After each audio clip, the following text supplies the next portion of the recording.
Bagaimana jika nama pemberian orang tua kita ubah dikarenakan tidak ada arti secara islami? Boleh saja, nggak ada masalah. Nabi SAW beberapa kali mengganti nama-nama sahabat yang tidak punya makna atau maknanya tidak baik.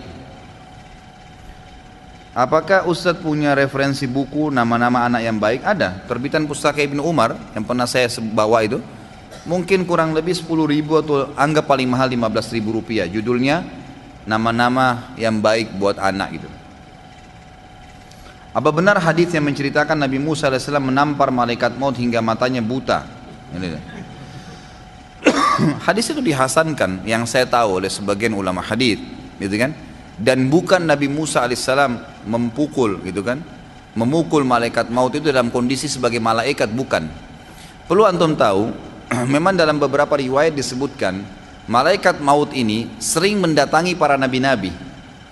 Hampir semua kalau kisah-kisah para nabi itu kita temukan, seringkali mereka dikunjungin oleh beberapa malaikat, diantaranya Jibril, diantaranya malaikat maut, sampai kisah yang masyhur tentang Daud alaihissalam yang pernah didatangi malaikat maut dalam rupa manusia ya. Lalu kemudian Nabi Daud mengetahui pada saat dia sebutkan saya adalah malaikat maut. Lalu kata Daud alaihissalam, kalau kau nanti mau datang, untuk apa kamu datang? Dia bilang untuk mendatangimu, menziarahimu. Kata Daud alaihissalam, kalau nanti tiba saatnya kau datang untuk mencabut ruhku, tolong berikan isyarat terlebih dahulu.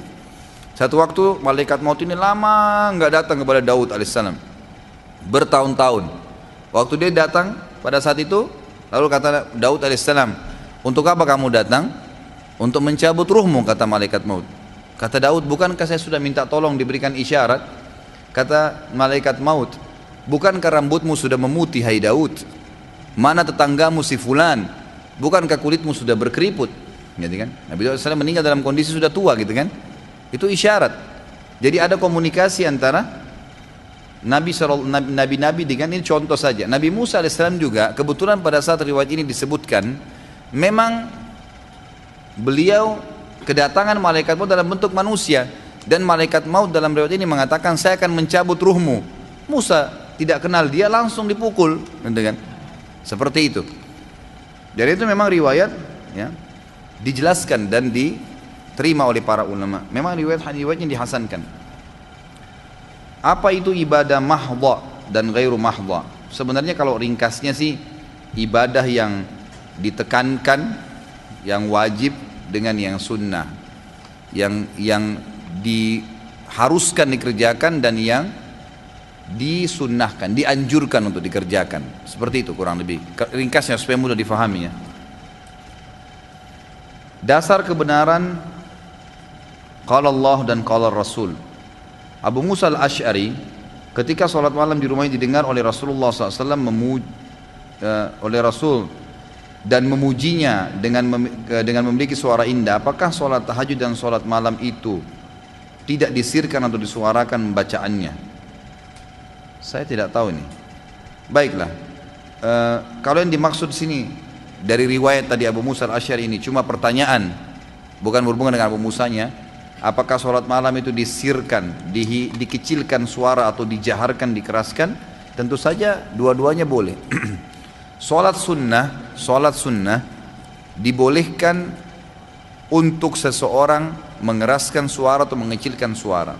Sholat sunnah umumnya, terutama sholat sunnah yang dasarnya memang Nabi SAW pernah mengeraskan suara, seperti sholat malam.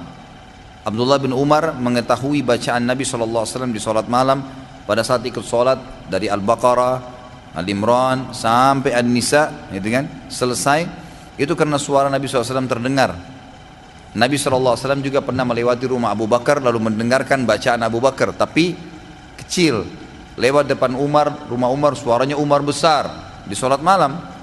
Lalu kemudian subuhnya bertemu dengan Nabi SAW, bertemu dengan mereka berdua, dan Nabi SAW tanya Abu Bakar, kenapa kau kecilkan suaramu? Terdengar dari luar rumah ya, tapi kecil. Artinya memang ada suara kan? Karena dari luar rumah sekecil apapun tetap aja berarti keras di bagian dalam gitu kan. Kata Abu Bakar radhiyallahu anhu, saya tahu ya Rasulullah, sama siapa saya berbicara? Sama Allah maksudnya. Ada adabnya, gak usah keras-keras. Lalu Nabi SAW tanya Umar, kenapa kau keraskan suara wahai Umar? Kata Umar, agar tetangga saya bangun sholat malam. Dia malah mau bangunin orang, gitu kan? Kata Nabi SAW kepada Abu Bakar, wahai Abu Bakar, angkat suaramu sedikit. Wahai Umar, kecilkan suaramu sedikit. Artinya boleh mengeraskan suara. Di sholat-sholat seperti ini ya, malam, kita tahu ada sholat gerhana, ya, mengeraskan suara. Kalau sholat-sholat yang tidak diriwayatkan dari Nabi SAW mengeraskan suara, seperti duha, tahiyat masjid, sunnah rawatib, maka yang lebih aula untuk seseorang tidak mengeraskan suara, tapi tidak juga menghilangkan suara, karena sir artinya mengecilkan suara, bukan menghilangkan. Sejak diangkat khalifah, apa alasan Ali? Selalu kalau sahabat ini bilang radhiyallahu anhu ya, usahakan selalu diikuti itu sebagai tanda hormat kita. Di sini apakah alasan Ali memindahkan? Apa alasan Ali radhiyallahu anhu memindahkan ibu kota Islam dari Madinah ke Kufa di Irak? Itu pertimbangan secara pribadi dari Ali radhiyallahu anhu. Para ulama mengatakan memberikan tanggapan karena Ali radhiyallahu anhu tidak menjelaskan masalah itu. Beliau hanya menyatakan kalau ibu kotanya pindah ke Kufa, gitu kan? Salah satu atau sebagian ulama tabi'in coba ya memberikan gambaran karena pada saat itu ekspansi Islam yang tadinya diharapkan oleh Ali adalah menyempurnakan ekspansi Islam yang dulu oleh Umar bin Khattab disebarkan di negeri Persia. Waktu Utsman bin Affan jadi khalifah, seluruh Afrika sudah masuk Islam, seluruh Afrika. Negeri Syam, Lebanon, Syria, Palestina, Yordania di zaman Umar bin Khattab sudah runtuh. Bahkan sudah mulai masuk perbatasan Turki, gitu kan? Nanti di kerajaan Umayyah baru Turki masuk Islam. Kemudian wilayah Persia umumnya itu yang dekat-dekat dengan Jazirah Arab, Irak, Iran sekarang, kemudian sebagian Afghanistan, sebagian juga Rusia sudah masuk Islam. Tapi yang nyambung dengan Rusia ini wilayah Rusia luas. Yang nyambung dengan Rusia, Cina, sampai ke Asia Tenggara nih belum. Ali radhiyallahu anhu berharap pada saat memindahkan ibu kota ke sana, tentu ini bukan Ali yang menyampaikan radhiyallahu anhu, tapi para tabi'in yang mengatakan, berharap agar ada pasukan yang mengekspansi lebih jauh Islam.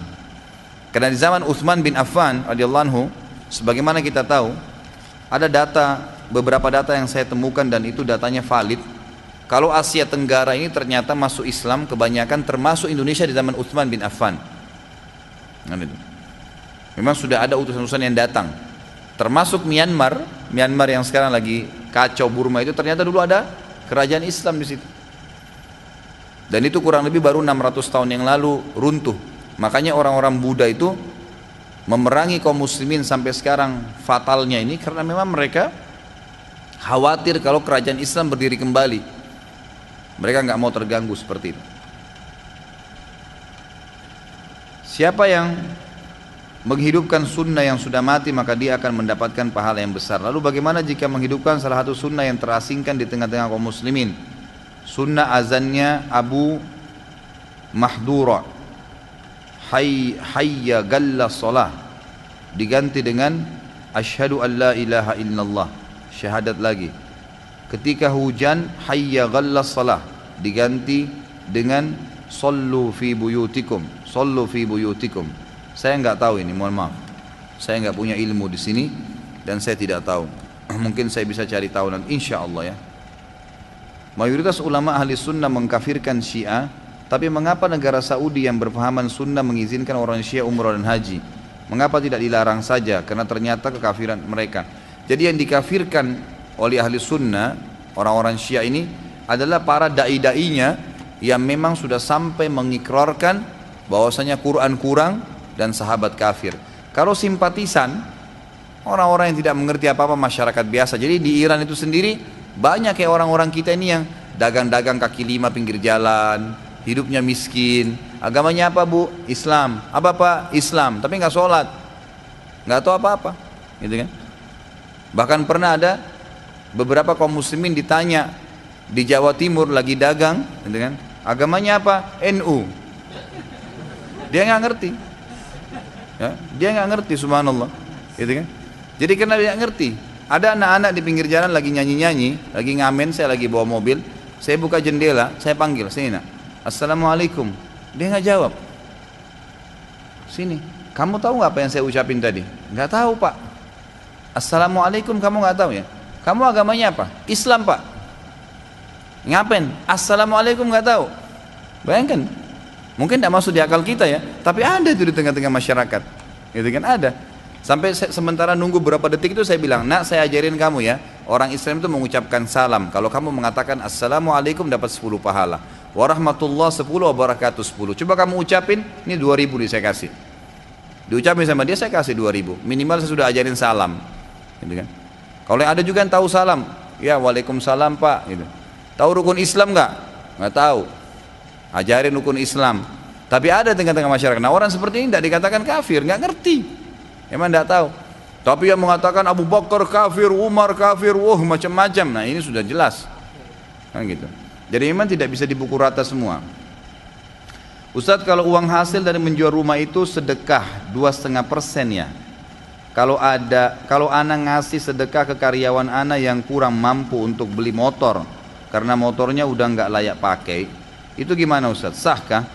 Jadi sedekah itu tidak ada persentasenya. Sedekah nggak ada persentase. Sedekah itu fungsinya untuk ya, meninggikan derajat di surga, memberatkan timbangan amal hari kiamat. Kalau zakat mensucikan harta, gitu kan? Makanya zakat ada persentasenya, 2,5% itu zakat yang wajib dikeluarkan bagi orang yang memenuhi 2 syarat haul dan nisab. 1 tahun masa uang tabungan dan investasi. Yang dipakai tidak masuk di situ. Kalau sedekah nggak ada persentasenya, bebas.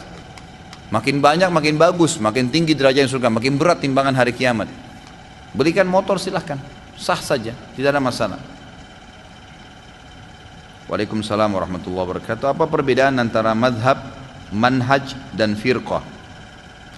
Madhab diambil dari kata-kata zahabah yang berarti tujuan sebenarnya, atau tempat yang akan didatangin. Zahaba yadhabu bahasa Arab artinya pergi, menuju, jalan. Zahabtu ilal masjid, saya menuju ke masjid, gitu kan. Jadi seperti itu, menuju tujuan, itu madhab namanya. Jadi kalau dikatakan madhab adalah tujuan, kalau dalam ilmu agama tujuan yang bisa dipegangi untuk mengambil hukum, madhab. Kalau manhaj adalah prinsip dalam menjalani sesuatu keinginan atau keputusan, itu manhaj. Prinsipnya, gitu kan. Seperti misalnya seorang penulis, dia mau menulis buku, ada orang menulis buku lengkap semua dengan referensinya, footnote-nya banyak, jelas. Hadis disebutkan satu hadis, footnote nomor 1, riwayat Bukhari dalam bab ini, kitab ini, nomor hadisnya halaman sekian, riwayat Muslim gini. Dia pilih cara itu namanya manhajnya dia. Jalan yang dia pilih untuk menentukan sesuatu yang dia ingin lakukan, gitu kan.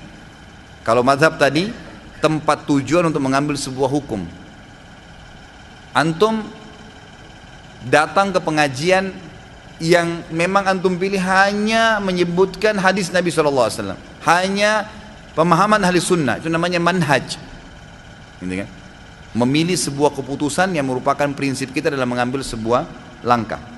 Kalau firqah itu sebenarnya kelompok, ya. Firqah, kelompok. Jadi firqah itu bisa berarti dua ya. Bisa firqah itu kelompok, atau firqah itu gabungan sesuatu yang tadinya terpecah, terurai kemudian menjadi satu. Seperti misalnya Allah mengatakan dalam Al-Quran tentang cambukan Nabi Musa alaihissalam kepada Laut Merah, fakana kullu firqin kattaudil azim.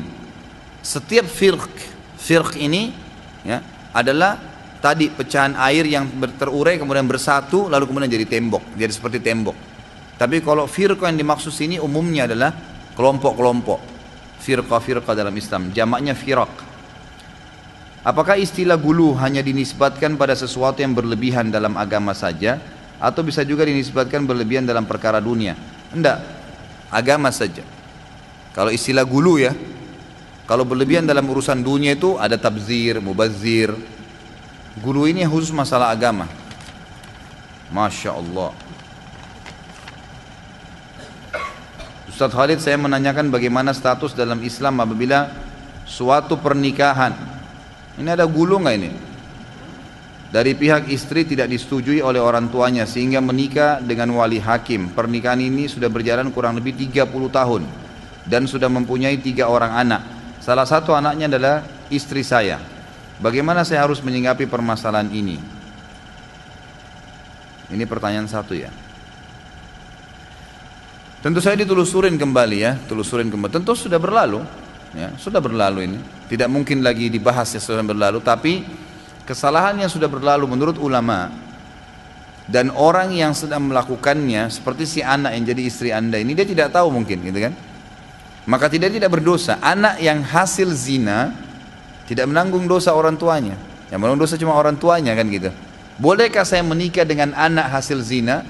Boleh saja, dia tidak berdosa soalnya, yang berdosa orang tuanya ya, itu. Jadi seperti itu memahaminya. Sekarang orang tuanya salah menikah dengan wali hakim, ini juga ada hukum syar'i sendiri. Dilihat alasan orang tuanya, walinya menolak kenapa. Kalau alasan pernikahannya, penolakan walinya dulu sesuai dengan syar'i, misal calon mempelai laki-laki ini memang dasarnya tidak baik akhlaknya, tidak sholat, ahli maksiat, tapi karena si perempuan sudah jatuh cinta, sudah tergila-gila, akhirnya menikah dengan laki-laki tersebut. Nah, ini nikahnya batal karena si wali ayah punya udzur syar'i, nggak boleh. Ini maksud dan firman Allah SWT, ayyam mamra'atin angkahat nafsa bighairi idni waliyuha fanikahuha batil. Wanita manapun yang menikahkan dirinya tanpa izin walinya, nikahnya batal, titik, zina berarti. Tapi kalau anda menikah dengan anak itu, anak hasil zina, saya sudah bilang tadi, nggak ada bebannya si anak dengan pelaku orang tuanya, tetap aja dia dianggap orang biasa, manusia, hukum umum kembali, kan dia tidak berdosa pada saat itu, cuma status orang tuanya yang bermasalah. Tapi kalau seandainya si wali menolak, tidak sesuai dengan ya, atau tidak punya udzur syar'i, misal laki-laki itu soleh baik ditolak misalnya, kemudian si perempuan pergi ke wali hakim ditunjuk oleh pemerintah, sah nikahnya. Jadi dari dua sisi ya, saya bahas pernikahannya sah atau tidaknya tergantung daripada udzur syar'i atau tidak udzur syar'i bagi wali si perempuan tadi. Masalah pernikahan anda sah saja karena menikah dengan anak yang hasil zina pun itu setahu saya Allah dalam pendapat para ulama dibolehkan. Usia kandungan istri saya sudah menginjak 6 bulan dan sebentar lagi akan memasuki 7 bulan. Istri dan keluarga berencana mengadakan 7 bulanan. Saya sudah pernah mengingatkan bahwa acara tersebut tidak dianjurkan dalam Islam dan saya menyarankan agar dana tersebut lebih baik disalurkan, diinfakkan untuk yatim ataupun bangunan masjid. Namun keluarga tetap mau melaksanakannya untuk menjaga perasaan istri dan keluarga saya tetap mengikuti atau tidak. Jadi gini, keputusan di dalam rumah tangga, sudah nikah nih, saya sudah akad-akad dengan wanita, yang menentukan keputusan di rumah siapa? Saya sebagai suami. Yang menjalankan keputusannya si istri. Keluarga nggak ada hubungannya, nggak ada hubungannya. Kita silaturahim dengan mereka silakan. Kalau kita buka diri semuanya seperti yang bertanya ini jadi masalah buat kita. Akhirnya keluarga pun bilang, jangan kau masak tiap hari sayur asem. No, istrinya suaminya suka sayur asem, tapi campur tangan keluarga terlalu banyak. Semua rumah tangga yang terlalu banyak campur tangan keluarga pasti kacau. Pasti kacau. Nggak usah, orang sudah berumah tangga, anak kita, saudara kita, biarin dia hidup, jangan campurin. Kalau mereka minta saran, kita saranin. Silaturahim datang silahkan, jenguk kalau sakit silahkan. Hukum syar'i saya jalani. Jangan campuri keputusan rumah tangganya orang, nggak boleh, nggak boleh. Saya mau cerai sama istri saya tanya dulu keluarga saya. Ngapain nanya? Yang tahu butuh atau tidak, salah atau benar kita. Ngapain libatin keluarga? Nggak perlu. Apalagi misalnya kita hidup rumah tangga 10 tahun nih, kemudian kita ceritakan kepada keluarga kita atau teman kita yang 10 tahun itu dalam setengah jam. begini. Dia kasih jawaban setengah jam, ceraikan aja, kan gitu. Salah. Keputusan di tangan kita. Ini teman-teman ya, yang jadi suami sini, keputusan di tangan antum dan patokannya hukum Allah. Istri dukung, kalau baik putusan suami dukung, kalau salah ingatkan. Ini salah bang, ini salah kak, ini salah. Agama Allah menyebutkan seperti ini dengan baik. Ya? Mengadakan acara seperti itu atau tidak adakan, itu tidak ada hubungannya sama keluarga. Sudah saya sepakat sama istri tidak adakan. Keluarga datang kenapa begini? Ya sudah, ini keputusan kami, tolong hormatin. Begitu, punya prinsip. Seorang muslim harus punya prinsip, dan prinsip dasarnya adalah halal haramnya hukum Allah, bukan keputusan orang. Kalau kita terus terpengaruh dengan perkataan orang, plim-plang, susah hidupnya. Saya pernah kasih contoh, masih ingat ya? Jalan sama teman-teman mau pergi makan di satu restoran, kemudian di situ terkenal nasi goreng. Ini cara membangun prinsip. Sederhana. Kita datang mau makan nasi goreng, pas melihat menunya ternyata ada mie goreng. Kayaknya pengen mie goreng nih. Teman-teman semua mau nasi goreng. Apa yang Anda harus lakukan? Pilih mie goreng. Lagi mau mie goreng, pilih mie goreng. Biasanya kalau keterangannya masalah makanan cepat difahamin. Teman-teman bilang, enggak, nasi goreng enak. Iya, saya lagi pengen mie goreng. Nanti saya incipin punya kamu ya. Udah gitu aja. Ditinggalin mie goreng, makan nasi goreng sama teman-temannya. Nanti pulang rumah kepikiran, coba tadi mie goreng ya. Prinsip, yang penting benar. Gak apa-apa. Subhanallah, kita temukan orang yang punya prinsip ini selalu dihormatin di masyarakat. Orang tahu, oh ini gak bisa, dia punya keputusan gitu. Jadi jangan pelimplang. Apalagi ini berhubungan dengan salah dalam agama, jangan diikutin, gak boleh. Putuskan itu. Jadi seorang laki-laki penentu keputusan. Ketika orang belanja, apa ini? Sama ana pakai giro atau cek, ana terima dan terjadi jual beli. Tapi setelah itu karena sesuatu hal dan membutuhkan uang giro cek tersebut, ana jual dengan potongan tertentu berdasarkan lamanya giro cek itu cair. Sebulan 5% dan 2 bulan 10%. Bagaimana hukum ana jual giro cek tersebut? Nggak boleh. Cek dan giro kan itu uang, sama saja jual uang. Nggak boleh. Kita boleh kalau ini apa ini? Oh saya kira karton. Jadi nggak boleh akhi ya, nggak usah, cairkan saja. Butuh sesuatu mungkin bisa buka pintu utang kalau nggak ada duit sama sekali. Tapi kalau dijual dengan tadi persentase nggak boleh. Kalau ada teman kita yang mau bantu nih, ini cair nih akhir bulan saya butuh duit 10 juta, ini uangnya 10 juta nih, ceknya. Udah dia bantu. Pernah kan saya bilang ikhwah sekalian perhatikan ya, di dalam Islam hati kita harus dipilah.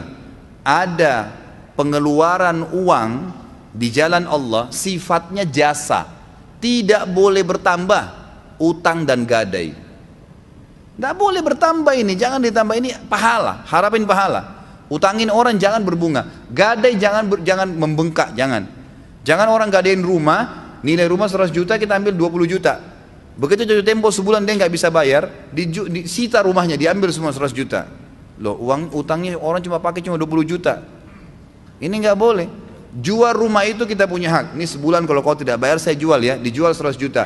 Ambil 20 juta punya Anda, 80 juta kembalikan kepada orang.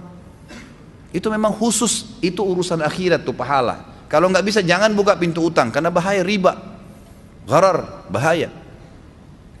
Ada mengeluarkan dana, bisa ambil keuntungan, persentase perhitungan, investasi, bisnis, silahkan. Saya mau 40, saya mau 30, saya mau 70, silahkan. Tapi jangan hubungkan dengan utang dan tadi ya, gadai. Tolong bantu doanya untuk ibu saya yang sedang sakit, semoga diampuni dosanya, disembuhkan penyakitnya, cepat pulang dari rumah sakit dan dimudahkan urusannya. Ya kita aminkan insyaallah. Doanya sudah disebut semua ini, gitu kan? Ya mudah-mudahan Allah kabulkan insyaallah. Pemimpin 2019 presiden dari umat Islam. Agar dari sekarang sesama ulama bersepakat meminta umat Islam memilih pemimpin Islam karena mengharapkan partai sangat tidak berdaya. Sebenarnya ulama sudah sering ya, sudah sering mereka mengingatkan umat, sudah sering mereka sepakat, tapi justru karena sudah terlanjur sistem demokrasi, sistem partai-partai ini sudah ada, akhirnya jadi serba salah. Mau ditonjolin siapa yang mau dukung, kan itu masalahnya begitu. Kecuali kalau sistem ini tiba-tiba berubah ya gitu. Atau membuka ada jalur khusus, tidak pakai partai bisa mencalonkan diri, mungkin bisa. Dan insya Allah kita tetap tidak putus asa. Mudah-mudahan Allah SWT mengutus kepada kita seorang alim ulama, seorang yang bertakwa dan faham halal hukum halal haramnya Allah yang menjadi pemimpin kita. Syariat Islam bisa nggak dimulai di daerah-daerah seperti contoh di Aceh? Tentu bisa saja, ya, bisa saja gitu kan, nggak ada masalah. Minta, sekarang kan ada perda kan gitu, ada keputusan daerah bisa diambil. Itu tergantung daerah-daerahnya. Kalau bisa diputuskan dan pemerintah pusat tidak mempermasalahkan, tidak mendatangkan mudarat yang besar, maka jalankan, bagus sekali. Cuma yang perlu diketahui, hukum Islam di Indonesia sudah berjalan ya. Saya sudah pernah jelaskan. Anda sekarang hadir di majelis ta'lim ini tuh ya hukum Islam. Sholat berjamaah di masjid, azan dikumandangkan, menikah dengan cara Islam, cerai dengan cara Islam, warisan dengan cara Islam. Kita punya majelis ulama Indonesia, puasa Ramadan diiklankan, pergi haji dan umrah pemerintah bahkan lepaskan. Presiden kita sampai sekarang masih muslim. Ada sebagian substansial hukum yang belum diterapkan, pencuri potong tangan, orang berzina dicambuk. Tinggal itu saja yang perlu kita dakwain. Jadi ibaratnya umat Islam Indonesia ini, ban mobil kita lagi kempes satu saja, bukan tiga, bukan empat, satu kempes. Diapain? Tambah angin, tambal kalau bocor, jalanin mobilnya. Ini ada banyak kelompok yang guluh nih, melampaui batas, hancurin ini semua, togut. Togut itu penyembah syaitan, semua ini kafir. Masya Allah. Memang ente bisa bangun sebuah pemerintahan? Memang nggak bisa kepolisian dikemas secara syar'i? Tiba-tiba azan polisi semua ke masjid, bisa kok. Kan bisa sebenarnya, bukan tidak bisa. Jadi jangan sampai kita salah faham, ban mobil pecah dibuang semua mobilnya. Akad serah terima kepemimpinan Islam kepada agama lain sejak 70 tahun yang lalu diresmikan di Istana Merdeka. Allahu alam, saya nggak tahu nih. Tapi insya Allah kita tidak putus asa ya. Allah SWT maha melihat dan kita tetap berikhtiar, berusaha. Apa maksud dari surah Al-Humazah ayat 2 yang artinya yang mengumpulkan harta dan menghitung-hitungnya? Apakah kita tidak boleh menghitung uang atau harta kita? Bukan, maksudnya adalah prestasi dunia. Secara letter-let artinya harta yang dikumpulkan. Kata ini sekali lagi kembali kepada makna para sahabat. Para sahabat menafsirkan makna alladzi jama'a malan wa addada, yang ngumpulin harta dan menghitung-hitungnya. Secara bahasa Indonesia addada artinya hitung-hitung. Sebenarnya kalau dalam bahasa Arab addada itu artinya menyimpannya dan tidak mengeluarkan sesuatu yang dibutuhkan, seperti masalah zakat, sedekahnya, itu yang dimaksud, gitu kan? Dan di sini juga makna globalnya adalah prestasi dunia. Kelompok Humazah dan Lumazah yang suka menceritakan aib orang lain dan mencontohkan perilaku kekurangan orang lain, itu paling banyak tertimpa kepada orang yang kejar prestasi dunia. Misal buka toko, sebelahnya ada toko, gitu kan? Lalu ada pembeli masuk ke toko dia mengatakan, ini berapa gulanya Pak, Bu? 7.500. Tuh toko sebelah 6.500. Kan itu. Mestinya pada saat itu apa yang kita harus lakukan? Oh iya, saya sih nggak bisa karena modal saya memang sekian. Ya misal modal kita memang sudah 6.500, saya ambil 1.000 rupiah. Udah selesai. Jangan bilang, oh itu mungkin gulanya palsu. Nah itu kelompok Humazah itu. Mau jadi kandidat rektor di kampus, saingannya ada, dijatuh-jatuhin kandidatnya. Nah ini termasuk dalam kelompok Humazah tadi. Jadi kita menjamak sholat maghrib dengan isya, dengan sholat isya, dan dilakukan di waktu isya, jamak takhir. Sholat mana yang lebih dulu dilakukan? Mana ustadz-ustadz nih, jawab dong. Terus bertanya masalah jamak sholat nih, tidak selesai-selesai. Tentu sholat maghrib tetap urutannya, tetap sesuai dengan urutan. Duhur dan asar hanya boleh dijamak dengan asar. Duhur hanya boleh dijamak dengan asar. Sebagaimana asar juga cuma boleh dijamak sama duhur. Nggak boleh asar sama maghrib, nggak boleh. Subuh sama duhur nggak boleh. Coba duhur sama asar. Itu contoh dari Nabi SAW. Sebagaimana maghrib cuma boleh dijamak sama isya. Begitu juga isya sama maghrib. Nggak boleh maghrib sama asar, nggak boleh isya sama subuh. Gitu kan? Ini penting, dijamak. Dan boleh ditakdim, maksudnya didahulukan duhur asar di waktu duhur. Boleh isya dan maghrib di waktu maghrib. Itu takdim namanya. Boleh ditakhir, diterlambatkan. Nabi SAW semua pernah contohkan dalam riwayat-riwayat yang sahih, di antara riwayat Bukhari. Beliau pernah menjamak takdim dan takhir, diterlambatkan. Seperti di musim haji, beliau di Arafah menjamak duhur asar, jamak takdim, duhur asar di waktu duhur. Isya, maghrib dan isya beliau menjamak takhir di Muzdalifah, diterlambatkan. Nah ini tetap sesuai dengan urutannya. Kalau duhur sama asar ditakhir, diterlambatkan di waktu asar, tetap duhur dulu. Maghrib dan isya di waktu isya tetap maghrib dulu. Tetap urutannya sama. Apakah Ustaz membawa buku mahkota pengantin? Tidak ada. Saya nggak bawa ini. Biasanya kalau teman-teman mau buku bisa cari di toko buku. Saya sudah sering tunjukkan judulnya ya. Ini judulnya referensi saya. Kalau pada saat itu Anda ambil, saya bawa. Kalau enggak, cari di toko buku aja atau mungkin pesan. Karena saya tidak setiap saat bawa buku, khawatir nanti orang pikir saya jual buku deh. Padahal tujuannya hanya untuk memudahkan agar antum dapat gitu kan. Apakah memperingati maulid Nabi termasuk keadaan yang berlebihan? Karena Rasulullah SAW dan para sahabat tidak contohkan. Ini sudah lebih dari 70 kali saya jelaskan gitu kan. Dari sejarah-sejarahnya, dari macam-macam gitu kan. Tentu saja mengerjakan perintah yang Nabi SAW tidak ajarkan adalah gulu, berlebihan, menambah, jelas sesuai dengan maknanya kan. Terdapat potongan hadis perbuatan yang tidak dicontohkan Nabi, amalnya tertolak dan menuju kepada kesesatan. Apakah kesesatan di sini maksudnya seperti orang kafir atau menjadi kafir? Tidak. Yang tidak mengikuti tuntunan Nabi SAW. Seperti apa sih? Dalam segala hal. Apapun yang dikerjakan dalam masalah ibadah, kalau tidak ikuti Nabi SAW, karena kita semua kiai dan guru kita cuma satu, Muhammad SAW. Mau orang Afrika, orang Arab, bule, Melayu sama saja. Tidak ikutin contoh beliau berarti termasuk membawa pada kesesatan. Kalau sedang menghafal atau muraja Al-Quran, apakah harus berwudu atau menutup aurat? Ustaz? Tentu saja. Kalau wudu lebih afdal. Lebih afdal, karena dalam keadaan berwudu itu selalu ada. Kalau tutup aurat, ini tergantung aurat yang mana nih. Aurat dibagi dua ulama. Ada aurat yang mutlak tidak boleh ada siapapun lihat kecuali pasangan hidup. Itu maksudnya aurat dari dada sampai ke kemaluan. Ini mutlak.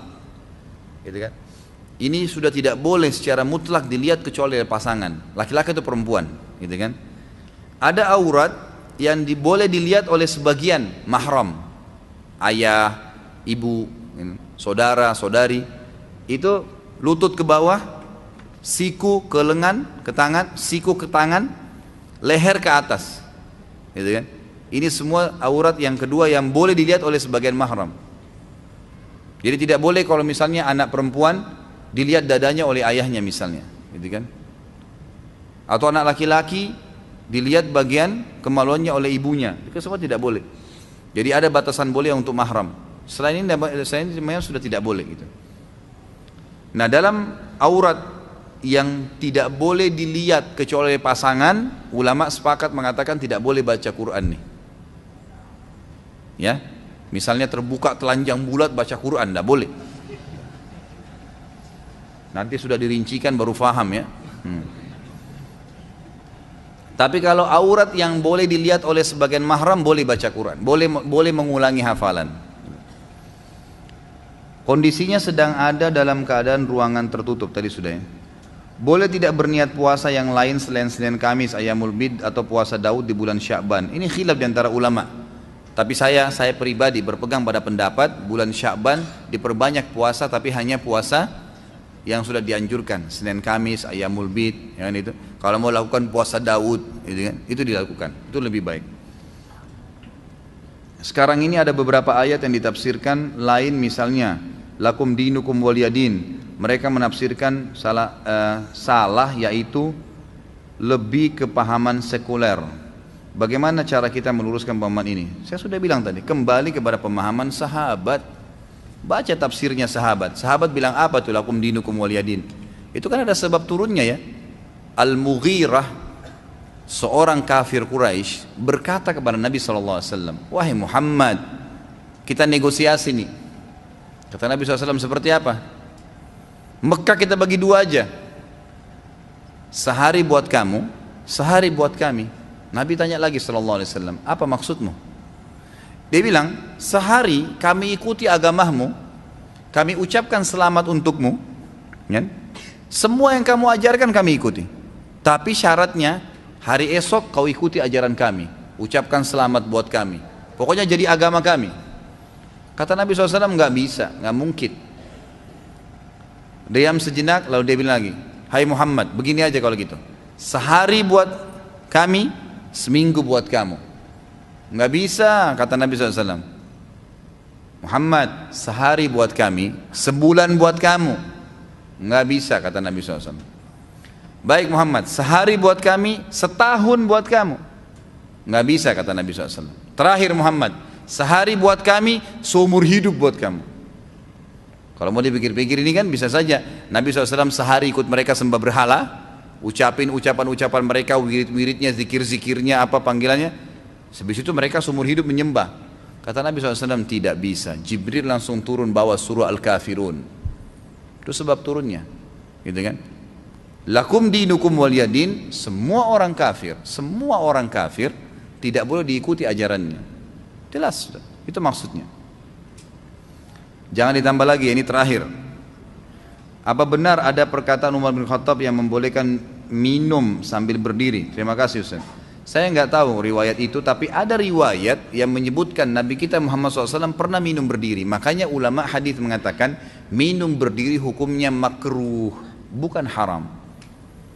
Dalam satu perjalanan, Nabi SAW pernah sebelum naik ke unta beliau, yang saya tahu riwayatnya Allah alam, beliau pegang kendi kemudian beliau minum berdiri dan disaksikan oleh para sahabat. Maka ulama mengeluarkan hukum, kalau seseorang tidak memungkinkan duduk, dibolehkan dia minum berdiri. Darurat, tapi mana lebih afdal? Duduk. Tidak ada ulama hadis yang mengatakan minum berdiri itu haram, nggak ada, tapi makruh. Allahu alam. Rabbana atina fid dunya hasanah wa fil akhirati hasanah wa qina adzabannar wa adkhilnal jannata ma'al abrar. Ya azza wa ya abram sallallahu nabiyana Muhammadin wa ala alihi washabihi wasallam. Subhanakallahumma wa bihamdika asyhadu an la ilaha illallah astaghfirullah wa atubu ilaik. Wassalamualaikum warahmatullahi wabarakatuh.